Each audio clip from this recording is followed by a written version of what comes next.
और ब्रेक के बाद एक बार फिर से आप सभी का स्वागत है और सीधे रुक करते हैं वरिष्ठ पत्रकार अरविंद पलावत जी हमारे साथ जुड़ चुके हैं। बहुत बहुत स्वागत करती हूं आपका इंडिया न्यूज राजस्थान पर। सबसे पहले अरविंद जी जानना चाहूंगी इस बार के चुनावों को आप किस तरह से देखते हैं?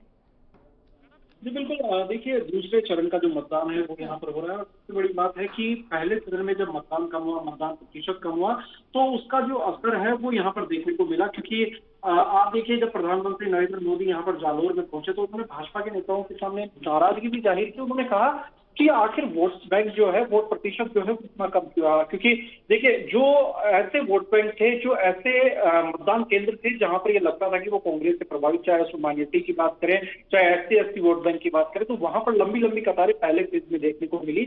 लेकिन जो ऐसे मतदान केंद्र थे जहां पर भाजपा को उम्मीद थी कि वहां पर उनको वोट मिलेगा, लेकिन वहां पर भीड़ काफी कम थी। तो ऐसे में प्रधानमंत्री नरेंद्र मोदी जब जालोर में पहुंचे तो जालोर में उन्होंने भाजपा नेताओं को भी इस नाराजगी से उनको रूबरू करवाया कि इस तरह का जो प्रदर्शन है वो राजस्थान में नहीं होना चाहिए था और राजस्थान से इसकी उम्मीद भी नहीं थी। लेकिन अब दूसरा जब चरण हो रहा है तो उसमें आप देखिए कि तमाम जो नेता हैं उन्होंने यहाँ पर कोशिश की किसी भी तरह से जो मतदाता है उस मतदाता को घर पे और बूथ तक लाने का जो काम है वो किया जाए। और उसकी एक तस्वीर है वो राजस्थान के मतदान केंद्रों पर यहाँ पर देखने को मिल रही है। पश्चिमी राजस्थान के यदि मैं विशेष रूप से बात करूं तो वहां के मतदान केंद्रों पर एक अच्छा नजारा जो है वो वहां पर देखने को मिल रहा है। चाहे उसमें जोधपुर की बात कर सकते हैं, बाड़मेर जैसलमेर की बात कर सकते हैं, जालोर सिरोही की बात कर सकते हैं। तमाम ऐसे मतदान केंद्र है क्योंकि अब भारतीय जनता पार्टी के जो पन्ना प्रमुख से लेकर के और तमाम जो पदाधिकारी हैं उन सभी ने यह प्रयास किया है कि किसी भी तरह से जो मतदाता है वो निकल करके मतदान केंद्र तक पहुंचे और यहाँ पर अपना जो वोट कास्ट है वो करे। क्योंकि जब पिछली बार वोट प्रतिशत कम हुआ तो कहीं ना कहीं ये एक देखा गया कि वो वोट प्रतिशत किस पार्टी का कम हुआ और विश्लेषण जब उसका किया गया तो उसमें यही चीज देखने को आई। हालांकि भारतीय जनता पार्टी इस चीज को नहीं मानती है, लेकिन प्रधानमंत्री ने ये बात जब कही तो उसके बाद जरूर जो चिंता है वो यहाँ पर उठ खड़ी हुई। और उसके बाद में खुद मुख्यमंत्री भजनलाल शर्मा उन्होंने कल भी भारतीय जनता पार्टी के प्रदेश मुख्यालय में बैठक की और यहाँ से बूथ मैनेजमेंट का जो काम है वो उन्होंने संभाला और बूथ अध्यक्ष से भी उन्होंने फोन पर बात की। बूथ अध्यक्षों से फोन पर बात कर उनसे अपडेट मांगा कि किस तरह से वे कितने बजे बूथ पर पहुंचेंगे, कितनी बजे बूथ पर जाकर के किस तरह का कामकाज होगा और किस तरह से मतदाताओं को लाने की व्यवस्था है वो यहाँ पर की गई है। एक बूथ अध्यक्ष से तो उन्होंने यह भी पूछा कल कि क्या आपने गाड़ियों की व्यवस्था की है, यानी तमाम जो व्यवस्थाएं हैं वो यहाँ पर करने की जो बात है वो यहाँ पर कही गई। क्योंकि इससे पहले ये भी चीज जानकारी में आई कि भारतीय जनता पार्टी के जो वरिष्ठ नेता है उन्होंने इस बात पर भी चिंता जाहिर की कि जो तमाम जो नेता हैं, तमाम जो प्रत्याशी थे उनकी ओर से जो संसाधन है वो भी मुहैया नहीं कराए गए और उसी का कारण था कि वोट प्रतिशत कम हुआ। ऐसे में एक बड़ी चुनौती इस बार है कि वोट प्रतिशत जो है वो बढ़े, क्योंकि इस बार की जो सीटें हैं, इस बार जो 13 जो लोकसभा सीटें जिस पर राजस्थान का चुनाव हो रहा है, राजस्थान का रन हो रहा है, तो वहां पर अपने आप में एक महत्वपूर्ण स्थिति हो जाती है। क्योंकि 2 पूर्व मुख्यमंत्री, उनकी साख दाव पर, 2 केंद्रीय मंत्री हैं, उनकी साख भी जो दाव पर वहां पर लगी हुई है। और वोट प्रतिशत की यदि हम बात करते हैं तो आपसे करीब 1 घंटे पहले का जो वोट प्रतिशत जो पहुंचा था वो करीब 41% के आसपास पहुंच चुका था और उसके बाद में लेटेस्ट जो अपडेशन है वो यहाँ पर आ रहा है। यदि वोट प्रतिशत के हिसाब से, वोट प्रतिशत के लिहाज के हिसाब से यदि हम बात करते हैं तो झालावाड़ बाड़ा जो है वहां पर सबसे ज्यादा जो वोट बैंक है, जो सबसे ज्यादा जो मतदाता है वो मतदान केंद्रों पर पहुंचे। क्योंकि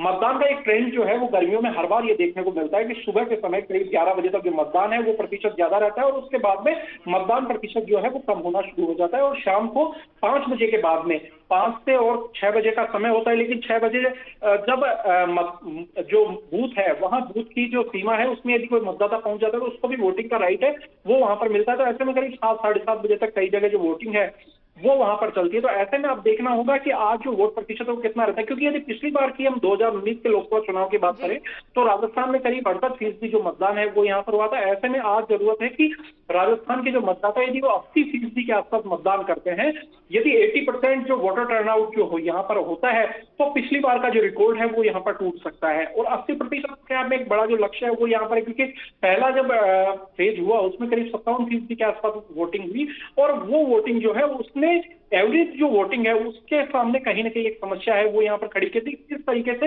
एवरेज वोटर्स जो है वो बढ़े ताकि पिछली बार का जो रेशियो है उसको यहाँ पर पिछली बार के जो वोटर टर्नआउट है उसको यहाँ पर रिपीट किया जा सके और यहाँ पर एक नया जो आयाम है वो राजस्थान में स्थापित किया जा सके। आपको क्या लगता है पहले चरण के मतदान में वोट परसेंटेज कम क्यों रहा? मुख्य कारण क्या है?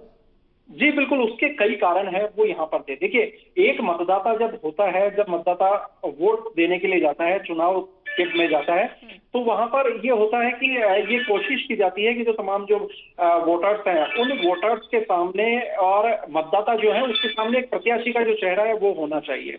लेकिन क्योंकि प्रधानमंत्री नरेंद्र मोदी ने इस पूरे चुनाव को ये हुआ कि भारतीय जनता पार्टी की तरफ से जो चेहरा थे वो प्रधानमंत्री नरेंद्र मोदी थे, और उसी को लेकर के और भारतीय जनता पार्टी के जो कार्यकर्ता हैं वो काफी आश्वस्त भी थे कि जो जीत है वो यहाँ पर भारतीय जनता पार्टी की होगी, यहाँ पर जो जीत है वो भारतीय जनता पार्टी के जो प्रत्याशी हैं उनकी होगी। ऐसे में जो मतदाता थे वो निकल करके बूथ से और अपने घरों से और बूथ तक नहीं पहुंची। ये यहाँ पर एक सबसे बड़ी समस्या है वो यहाँ पर देखने को मिली। मतदाताओं को मतदान केंद्रों तक लाने का कोई जो प्रयास है वो पहले चरण में करते हुए नहीं दिखाई दिया, क्योंकि जहां जहां पर आप देखिए कि भारतीय जनता पार्टी के तमाम जो प्रत्याशी थे वो अपनी जीत को लेकर आश्वस्त थे, और ऐसे में क्योंकि जो चेहरा है वो प्रधानमंत्री नरेंद्र मोदी का था, ऐसे में प्रधानमंत्री नरेंद्र मोदी के चेहरे पर ये पूरा चुनाव जब लड़ा गया तो प्रत्याशियों की मान मनुहार है वो माफ कीजिएगा मतदाताओं की जो मान मनुहार है वो नहीं हुई, और मतदाता उसके कारण शुक्रवार, शनिवार और रविवार तो उन्होंने 3 दिन का उसको हॉलीडे मान दिया और मतदाता बूथों तक नहीं पहुंचे। ये एक बड़ा कारण रहा। दूसरा, गर्मी भी इसका जो कारण है वो यहाँ पर माना जा सकता है, क्योंकि दोपहर का जब समय होता है तो मतदाता नहीं पहुंचते हैं। शहरी वोटर्स जो है वो अपने घरों में रहे, क्योंकि जब विधानसभा चुनाव होता है या लोकल बॉडीज का जब चुनाव होता है, नगर निकायों का जब चुनाव होता है, तो एक एक मतदाता को घर से लाने का जो प्रयास है वो यहाँ पर किया जाता है। लेकिन जयपुर ग्रामीण या तमाम जो पहले चरण की जो सीटें थी वहां पर इस तरह के जो प्रयास है वोटर्स को घर से बाहर तक लाने का वो यहाँ पर नहीं किया गया, और केवल राष्ट्रीय मुद्दों पर यह चुनाव हुआ। राष्ट्रीय मुद्दों के साथ में स्थानीय मुद्दे थे उनको किसी तरह की कोई प्राथमिकता है वो नहीं दी गई। तो ऐसे में अब जो चुनावी रणनीति है, देखिए आप, उस पूरी चुनावी रणनीति को बदलने का जो प्रयास है वो यहाँ भारतीय जनता पार्टी की ओर से किया गया। भारतीय जनता पार्टी नहीं, मैं कहूंगा वो खुद प्रधानमंत्री नरेंद्र मोदी की ओर से भी तमाम प्रयास जो है वो यहाँ पर किए गए। खुद प्रधानमंत्री मोदी भी अब कह रहे हैं, उन्होंने कार्यकर्ताओं को, पदाधिकारियों को स्पष्ट रूप से ये कहा है कई बैठकों के माध्यम से कि तमाम जो मतदाता है वो ज्यादा से ज्यादा संख्या में मतदान केंद्रों पर पहुंचे। एक एक वोट जो है वो बहुत कीमती है। इसके साथ ही 400 पार का जो नारा दिया गया था वो भी यहाँ पर एक अपने आप में बड़ी जो ये कहा जा सकता है कि वोट परसेंटेज को डाउन करने का जो कारण है वो यहाँ पर रहा, क्योंकि लोग ये आश्वस्त है कि भारतीय जनता पार्टी इस बार 400 पार जाएगी, क्योंकि प्रधानमंत्री नरेंद्र मोदी खुद लगातार इस बात को कह रहे थे। ऐसे में जो 400 पार का जो नारा यहाँ पर जो प्रधानमंत्री नरेंद्र मोदी की ओर से लगातार दिया गया, तो उसको लेकर के भी जो मतदाता थे उनको ये लग रहा था कि यदि हम नहीं चाहते तो कोई बात नहीं है, बीजेपी है वो जीतेगी, प्रधानमंत्री नरेंद्र मोदी एक बार फिर से तीसरी बार प्रधानमंत्री बनेंगे। तो ये भी एक यहाँ पर बड़ा जो मुद्दा है वो यहाँ पर रहा। लेकिन अब चुनावी जो रणनीति है वो पहले फेज के बाद में ही बदलना जो है वो शुरू कर दिए, न केवल राजस्थान बल्कि आप देखिए उत्तर प्रदेश, मध्य प्रदेश या हिंदी भाषी जो राज्य हैं उन तमाम हिंदी भाषी राज्यों के लिए अलग अलग तरह की जो रणनीति है वो यहाँ पर लाई गई है। प्रधानमंत्री नरेंद्र मोदी की ओर से भाषण जो है उसमें स्थानीय मुद्दों को यहाँ पर जगह दी जा रही है। साथ ही यदि हम दूसरी बात करें तो खुद प्रधानमंत्री नरेंद्र मोदी की ओर से भी अब यह कह दिया गया है कि जो गारंटी है, आप देखिए, क्योंकि संघ के जो कार्यकर्ता हैं, संघ के जो पदाधिकारी हैं, वो उनका एक अहम रोल होता है मतदान प्रतिशत को बढ़ाने के लिए। ऐसे में जो सूत्र ये बताते हैं कि जो 400 पार का नारा और मोदी जी की गारंटी, ये दो चीजें जो थी उसको लेकर के भारतीय जनता पार्टी के कार्यकर्ता काफी ज्यादा आश्वस्त है कि यहाँ पर पूरी तरह से भारतीय जनता पार्टी की जीत होगी। किसी तरह कांग्रेस या इंडी गठबंधन है उसका कोई असर पूरे देश में देखने को नहीं मिलेगा। तो ऐसे में उन्होंने कोई जो प्रचार है जो या कोई प्रयास ऐसा नहीं किया जिससे वोट प्रतिशत बढ़े। तो ये दोनों ही चीजें आप देखिए, प्रधानमंत्री नरेंद्र मोदी के जो भाषण है उनसे ये दोनों चीजें अब लगभग गायब होती जा रही। 400 पार का जो नारा दिया जा रहा था वो नारा भी अब कम होने लगा है। इसके साथ ही प्रधानमंत्री नरेंद्र मोदी जो गारंटी शब्द का जो प्रयोग करते थे वो गारंटी जो है वो भी यहाँ पर कम होती जा रही है। तो इन तमाम चीजों को लेकर के यहाँ जो प्रयास है वो यहाँ पर किए जा रहे हैं, और उन्हीं प्रयासों के तहत जो अब उम्मीद है कि जो दूसरे चरण की वोटिंग है, क्योंकि जिस तरह से धीरे धीरे वोटिंग का जो समय है वो यहाँ पर गुजरता जा रहा है, करीब 3 बजे का जो समय है वो यहाँ पर हो रहा है। तो ऐसे में 3 बजे का जब समय यहाँ पर हो जाएगा तो उसके बाद में जाहिर तौर पर ये कहा जा सकता है कि आने वाले कुछ देर के बाद में जो वोटिंग परसेंटेज है वो जब स्पष्ट रूप से सामने आएगा, और 5 बजे के आसपास का वोटिंग का ऐसा समय होगा जिस समय कई चीजें जो है वो यहाँ पर डिक्लेयर होंगी कि किस तरह से वोटिंग परसेंटेज है वो यहाँ पर रहने वाला है। लेकिन अरविंद जी, कई ऐसी खबरें भी सामने आई है जहां पर ग्रामीणों की ओर से मतदान का बहिष्कार किया गया है। क्या लगता है वोट की चोट किसको पड़ेगी? जी बिल्कुल, देखिए, जो वोट प्रतिशत है ये कहा जा सकता है कि कई बार अलग अलग जो रीजनल इश्यूज होते हैं उन रीजनल इश्यूज को लेकर के, स्थानीय इश्यूज को लेकर के जो मतदाता है वो अपना वोट है वो नहीं देता है, या मतदान का जो बहिष्कार है वो यहाँ पर कर दिया जाता है। और ये केवल पहले फेज में भी कई जगह देखा गया, जयपुर में भी देखा गया। आप देखिए कि जयपुर के एक ग्रामीण इलाके में जो मतदाता है वो नाराज थे और उन्होंने वहां पर वोट जो है वो नहीं दिया। ऐसे में कई ऐसी जगह है जहां पर कि जो रीजनल इश्यूज के कारण, लोकल मुद्दों के कारण जहां पर जो वोट है उसका बहिष्कार कर दिया जाता है। और ऐसी स्थिति दूसरे फेज में भी कई बार है, और कई ऐसी जगह जहां पर बान मनवार के बाद में जब एसडीएम है वो खुद वहां पर पहुंचे, जिला प्रशासन की जो टीम है वो वहां पर पहुंची और उन्होंने अपील की कि आपको मतदान है वो करना चाहिए, आपकी जो इश्यूज हैं उन इश्यूज पर हम काम करेंगे, उन इश्यूज को रिजोल्व करने का जो प्रयास है वो यहाँ पर किया जाएगा। तो इन तमाम चीजों को लेकर के और बहिष्कार जो था, कई जगह जो बहिष्कार है वो अब भी जारी है, और कई जगह जो बहिष्कार है वो उसका एक रास्ता जो है वो यहाँ पर निकाला गया। आपको मैं बताना चाहूंगा, पहले फेज की यदि वोटिंग की हम बात करते हैं तो पहले फेज में राजस्थान में करीब 10 से 15 ऐसे बूथ थे जहां पर 0 से 10% यानी नाम मात्र की जो वोट है वो यहाँ पर पड़े।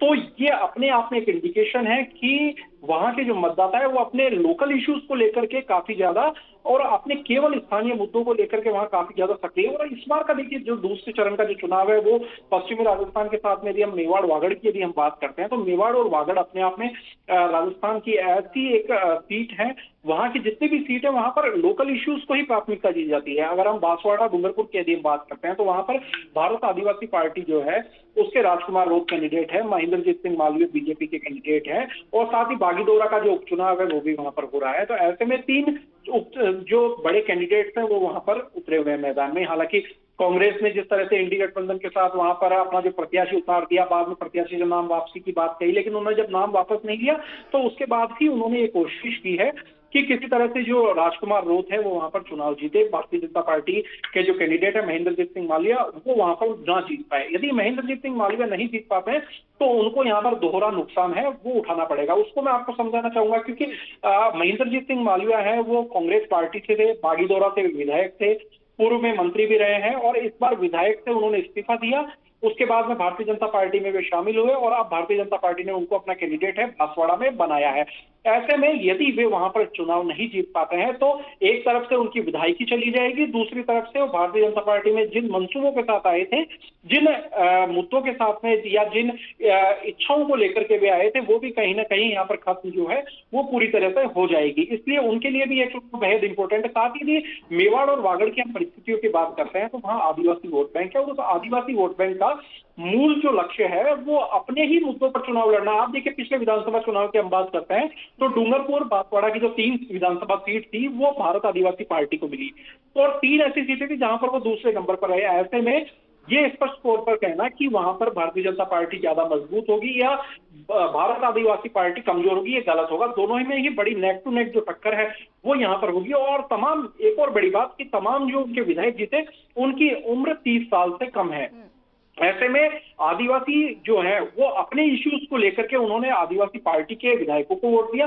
तो अब इसमें भी कहीं कोई संशय नहीं उठता है कि आदिवासी अपने क्षेत्र के विकास के लिए भारत आदिवासी पार्टी को लोकसभा चुनाव में वोट कर दें, इसमें किसी तरह का कोई संशय नहीं है। ऐसे में भारत आदिवासी पार्टी पूरी तरह से वहां पर आश्वस्त है कि उनकी जो कैंडिडेट है वो मजबूती के साथ होंगे। ऐसे में जो रीजनल इश्यूज हैं उन रीजनल इश्यूज को जब पूरा नहीं किया जाता है तो मतदान बहिष्कार की जो बात है वो वापस आ जाती है, और मतदान बहिष्कार की जो बातें हैं वो उसके बाद में इन्हीं इश्यूज पे यदि काम होने लगता है तो वहां पर वापस जो मतदान है वो शुरू हो जाता है। राजस्थान में यही नहीं, कई ऐसी कॉन्स्टिट्यूएंसी है जहां के कुछ ऐसी ग्राम पंचायतें, बूथ है जहां पर पिछले 10-10 साल से लोगों ने वोट नहीं डाले हैं। जी अरविंद जी, एक आखिरी सवाल करना चाहूंगी और बेहद कम शब्दों में आप प्लीज एक्सप्लेन कीजिएगा, ये जो गठबंधन की राजनीति है वो किस तरह से प्रभावित करेगी चुनावों को? जी बिल्कुल, देखिए इंडी गठबंधन जो है वो और भारतीय जनता पार्टी दोनों के बीच में राजस्थान का चुनाव है। राजस्थान की यदि 3 सीटों की मैं बात करूं जिसमें पहले चरण की जो सीटें हैं वो हो चुकी है, लेकिन अब सबसे बड़ा जो इंडी गठबंधन का यदि चुनाव हम देखते हैं तो बांसवाड़ा डूंगरपुर में ये जो चुनाव है ये यहाँ पर देखा जा सकता है, क्योंकि वहां पर भारतीय जनता पार्टी के जो कैंडिडेट हैं उनके सामने बीएपी के कैंडिडेट को खड़ा किया गया है। जालोर सिरोही की यदि हम बात कर रहे हैं तो वो भी यहाँ पर एक बड़ी चुनौती है, वो इनके सामने बना हुआ है। बाड़मेर और जैसलमेर जो इस वक्त मैं कहूंगा राजस्थान नहीं बल्कि पूरे देश की दूसरे चरण की सबसे हॉट सीट बनी हुई है और पूरे देश में इस सीट को लेकर के चर्चा है, जहां पर शिव के जो विधायक हैं निर्दलीय रूप से जीते और जो रविंद्र सिंह भाटी फिर से चुनाव मैदान में है। तो ऐसे में कहीं ना कहीं बड़ी मुश्किल है वो यहाँ पर दोनों ही पार्टियों के सामने यहाँ पर दिखाई दे रही है। तो ऐसी स्थितियों में अब देखने की बात यह होगी कि किस तरह से तमाम जो पार्टीज हैं वो यहाँ पर गठबंधन उन्होंने किया है, लेकिन किस तरह से वो निर्दलीयों को पाट सकती है और किस तरह से वो भारतीय जनता पार्टी जो है उसको यहाँ पर करारी शिकस्त है वो दे सकती है। क्योंकि इस बार का जो चुनाव है वो चुनाव अपने आप में बेहद खास है और उस चुनाव को बेहद खास होने का कारण है कि एक और जहां भारतीय जनता पार्टी है तो वहीं दूसरी ओर इंडी गठबंधन। जी